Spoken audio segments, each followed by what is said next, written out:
Good morning everyone. Ngayong araw ay mag-vlog na naman tayo regarding sa income. Bibiyahe tayo ngayon.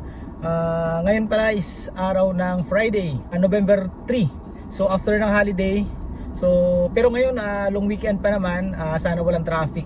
Wala kasing pasok ng 1 and 2. And ngayong 3 may pasok. And bukas Sabado at saka susunod na araw is Linggo. So after holiday ng 1 and 2, bibiyahe tayo. Ipapakita ko sa inyo kung magkano kikitain natin ngayong araw na to.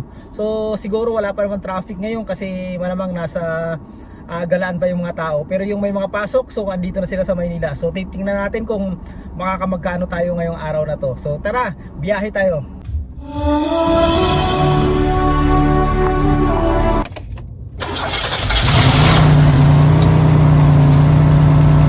So bago yan, sa mga hindi pa nakasubscribe sa YouTube channel natin, please subscribe and click nyo po yung notification button para updated kayo sa mga videos na ina-upload natin. Nag-upload tayo madalas ng mga income at mga update dito sa platform ng Grab. And nga pala, mayroon din tayong Facebook page na Butter Dashband. I-follow nyo na rin po at nag-upload din tayo ng mga videos doon at pwede rin kayo mag-message at sumasagot tayo doon sa mga katanungan doon sa Facebook page natin. Nga pala guys, time check is 6 o'clock na ng umaga and kakatapos lang natin maglinis ng sasakyan. So mahalaga sa atin guys, bago tayo bumiyahe, punasan muna natin yung ating mga sasakyan and ipagpag natin yung mga alikabok kasi dagdag pogi points din yan sa mga pasahero. So dagdag 5 star din yan pag malinis yung sasakyan natin at mabango. So wag nyong hayaan na laging madumi yung sasakyan nyo, katulad ngayon na ulan ng ulan. So minsan tinatamad tayong pa-carwash kasi sayang lang yung carwash. So at least lang naman pa-vacuum natin at pupunasan natin bago tayo bumiyahe. So maraming salamat sa panonood ninyo. Andito ako ngayon sa bahay, nag-i-start pa lang. Nagpapainit tayo ng makina at mag-aantay tayo ng booking dito. So update ko kayo mamaya kung papasukan tayo ng booking at kung magkano ang kita natin ngayong araw na to after ng holiday. So tara! So yun na nga guys, pinasukan na tayo ng booking. Malapit lang dito sa atin. So agad naman tayo pinasukan. 250 meters yung layo mula dito sa kinaroroonan ko. So palabas na ako ng garahe. So pupuntahan muna natin siya. Mura lang naman, malapit lang siya. 95 pesos yung fare. So pwede na. And maganda yung malapit lang kasi may incentives ngayon. Pag naka-apat na booking ka, mayroon kang 150 pesos kay Grab. So kunin na natin yung kunang pasahero natin. So andito na nga tayo guys sa location. Inaantay lang natin yung passenger. So pababa na daw. Malapit lang naman sa hatid lang natin siya sa Salcedo dito sa may Makati rin. So 95 pesos. So abangan nyo pag na-drop off ko na siya, i-update ko kayo. Yun na guys, nahatid na natin sila ma'am dito lang sa may Salcedo. After 7 minutes, nahatid natin agad. So ganda pagka ganito, walang traffic. Dahil opisina pa lang may pasok ngayon, wala pang pasok yung mga estudyante. So at saka yung iba nasa bakasyon pa. So far mabilis yung pasok ng booking. Pag bukas natin ng app, pinasukan tayo agad. Dito tayo sa Makati, mag-aantay naman tayo ng booking na pangalawa. Sana pasukan pa tayo dito. And mukhang wala akong masyadong tao nakikita sa kalsada. So tulog pa yata sila. So yun na nga guys, 11 minutes na ang nakakalipas. Hindi pa rin tayo pinapasukan ng booking. Mula Salcedo sa Makati, tapos pauwi dito ng bahay, dito sa may Chino Roses. So hindi talaga tayo pinasukan ng booking. So matumal ngayong araw na to. Wala pa yata yung mga tao dito sa Maynila. Nasa bakasyon pa. Nakakaisang booking pa lang tayo. 85 pesos. Balik ako kayo ng bahay. Tambay-tambay ako dito para hindi sayang yung oras. Bubuksan lang natin yung app natin. Sana may pumasok pa. Hindi lang natin papatayin.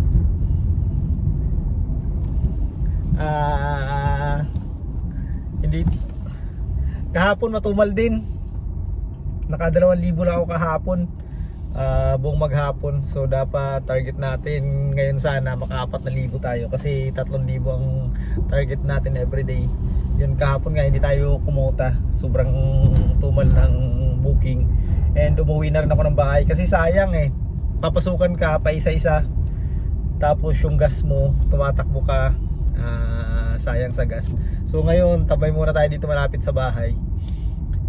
Sana pasukan tayo ng booking.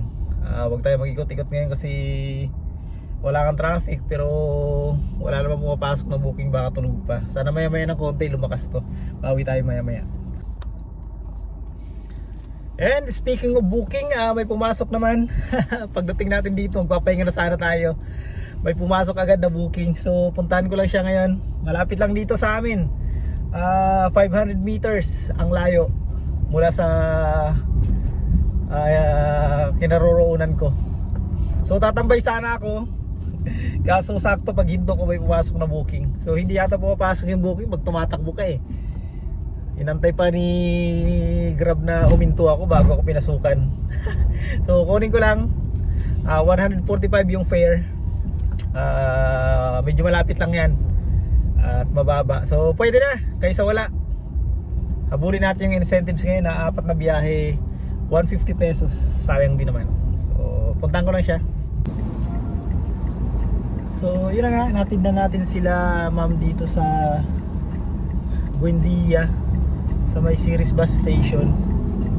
And pagkababa natin ng pasahero natin dito nga sa Ceres bus station sa may Buendia, may pumasok agad na booking. Sa tapat lang siya, sa kabilang kalsada. Iikot nga lang sa may McDo, malapit naman sa Jackliner. So ngayon papunta ako, pipikapin ko muna. Medyo malaki-laki yung fare. So mas maganda, malayo-layo ng konti kasi wala pa naman traffic. And mabilis natin mahatid yung ating pasahero. At makaka-pick up tayo agad pag may booking naman. So sige, puntahan ko muna. Dito malapit na ako dito sa may McDo Buendia. Nakaikot na ako. Mag-video ako ulit mamaya pag na-drop na natin sila. Yun guys, natin na natin si Sir dito sa Terminal 3. So far, nakakatatlong booking na tayo at meron na tayong 473 pesos. So ngayon may pumasok din na booking dito lang din sa Terminal 3. So pick upin ko muna. So sa baba lang siya sa arrival. So kailangan natin pick upin. Iikot lang tayo kasi nasa departure tayo. Hi guys, andito na ako ngayon sa Pasig. So kanina, galing Terminal 3, hinatid natin yung pasahero natin sa may BGC sa Uptown. And then pagbaba niya, doon din yung pasahero natin. Pinasukan tayo ng booking doon mismo sa pinagbabaan niya. So pagbaba, akyat kaagad yung pasahero. Papunta naman dito sa Pasig.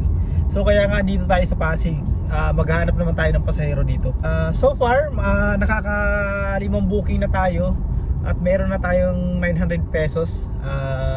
Time check nga pala is 7:50 na ng umaga. So nag-start tayo ng alas 6, 7:50. So nakaka almost 2 oras na and meron na nga tayong 900 pesos. So not bad. Mag-aantay naman tayo ng booking ngayon dito sa Pasig. Sana pasukan tayo ng booking. Ngayong araw wala pa masyadong traffic so far. So baka mamaya magka-traffic na. So sige, dyan na muna kayo. Video ako ulit mamaya. So yun na nga guys, pinasukan tayo ng booking dito sa Pasig. So inaantay lang natin si ma'am, nasa elevator pa daw. So 2 minutes daw sabi niya. Napaaga tayo. Sakto kasi yung booking niya. Pagtapat ko sa building nila, pumasok yung booking. So sakto talaga. Medyo traffic kaya hinto talaga doon sa building nila. So siguro advance booking siya. Kaya nasa elevator pa daw siya. Andito ako ngayon sa kalsada. So tingin-tingin muna tayo kasi baka meron tayong merong manghuli. Hi guys, time check 9 o'clock na ng umaga. Nakaka 1,300 plus na tayo. May 7 booking. So kanina galing Pasig, yung pasahero natin nagpababa dito sa may Makati, sa may Chino Roses Eco Plaza. So pagdating namin sa Eco Plaza, may pumasok din Eco Plaza din, doon mismo sa pinagbabaan niya. And may sumakay din kagad ng pasahero. Papunta naman dito sa may Bradco, dito sa Makapagal malapit. So malapit dito sa DFA. So maganda ang booking natin ngayon, tuloy-tuloy naman. And nandito nga ako ngayon sa may Makapagal. Nag-aabang naman tayo ng booking. Sana pasukan tayo. Kakababa pa lang naman ang pasahero natin.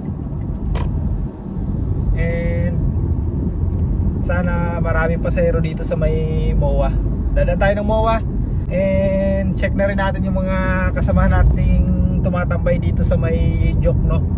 Pag wala pa rin tayong booking, diretso tayo doon. Titingnan natin kung may mga nakatambay na Grab doon. So yan, mag-video ako ulit mamaya kung pasukan na naman tayo ng booking. So dyan na muna kayo. Bye bye. Hi guys, andito ako ngayon sa Hilpuyat. Yung kakalagpas ko lang ng LRT station. So mula Bradco, hindi talaga tayo pinasukan ngayon. So biglang humina na naman yung booking. 9:50 na ng umaga. So 15 minutes na yung nakakalipas, hindi pa rin tayo pinapasukan ng booking.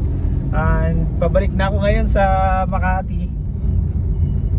Sana makakuha ko ng booking along the way. Kung hindi, uwi muna ako ng bahay, kakain muna and maliligo siguro at kunting pahinga. Tapos maya maya na naman ako babanat na mga alas 12. So ganun lang guys ang ginagawa ko pag mahina yung booking. Pahinga muna sa bahay, magantay-antay tayo ng lalakas na naman yan mamaya ng tanghali. So para hindi sayang yung oras at hindi rin sayang yung natin, yung pagod at saka yung gas. So may mga magagawa pa tayo sa bahay. Pwede tayo maglaba, pwede tayo mag-alaga ng anak natin.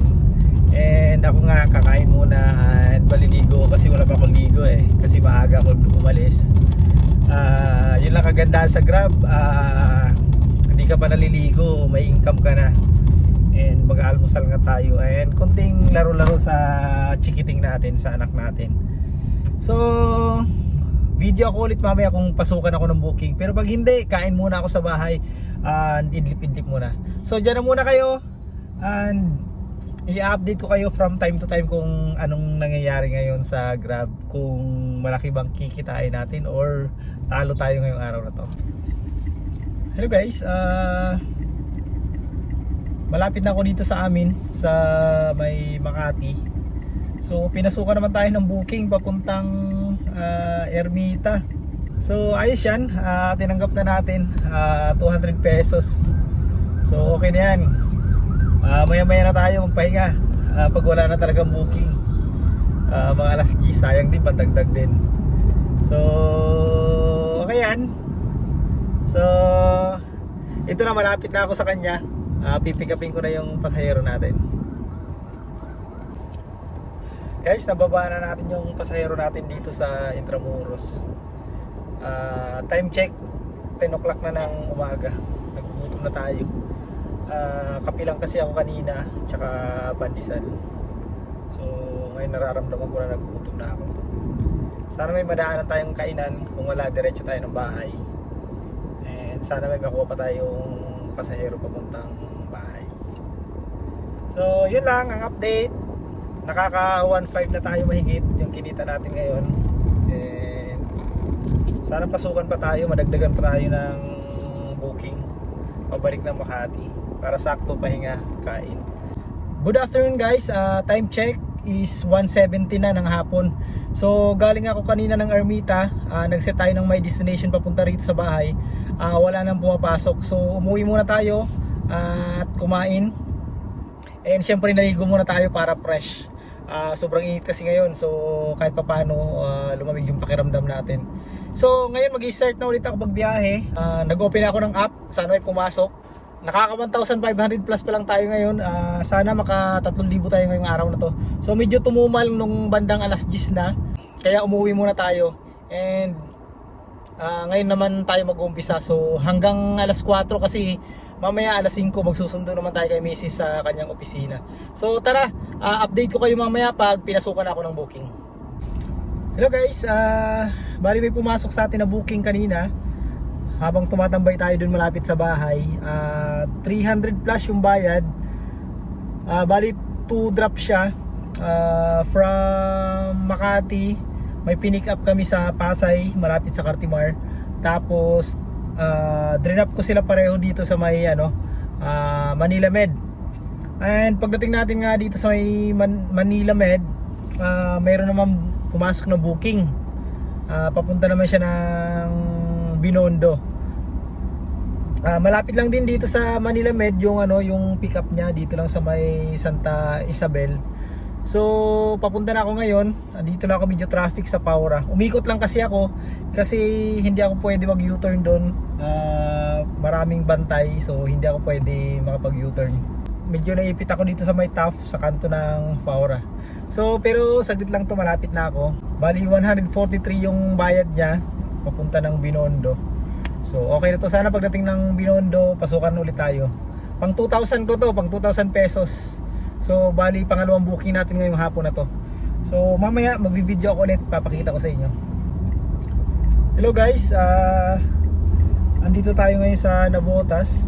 Kakababa lang natin ng pasahero. Kanina pagbaba natin ng passenger, yung sa Binondo natin, pinusuko naman tayo ng booking papunta dito sa Navotas. So medyo naipit tayo sa traffic kanina sa Binondo, kaya natagalan tayo. So ngayon nga dito ako sa Navotas, may pumasok naman booking papunta lang ng EDSA. Medyo malapit lang, 155 yung fare. So pwede na rin, pang-apat na nating booking ngayong hapon. So sana makadami pa tayo. Pick upin ko lang yung pasahero ko ngayon. Papunta na ako, andito na ako sa kanto nila. Hello guys, kakadrop lang natin kay Ma'am dito sa may monumento, sa may EDSA. So nagpatay muna ako ng app. Malapit lang kasi dito yung grocery ng pinsan ko. Pupunta muna ako ngayon doon. Kukuha lang ako ng pera kasi may investment tayo doon. So sayang naman kung sasadyain ko pa dito. Taga Makati ako. Tapos saktong sakto malapit lang dito yung yung drop off ko. So nagpatay muna tayo ng app. Kunin muna natin yung pera at saka mamaya pauwi ng bahay, magbubukas ulit tayo para masulit natin yung hindi sayang yung gas na pagpunta natin dito. Sana andito siya para hindi sayang yung oras natin. Yun lang, medyo umuulan na ngayon dito. Umaambon na, ang lakas ng patak. Sakto sa traffic na rin, kaya patila muna ako.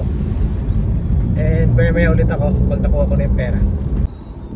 Kaya pala kung malapit kayo dito sa may Barangay Tugato, dito yung grocery. Actually siya, mura siya kaysa dun sa mga grocery store. So kaya maraming tao, maraming bumibili dito. Balit lang siyang parang tindahan style, pero ang daming bumibili kasi mura sila magbenta. And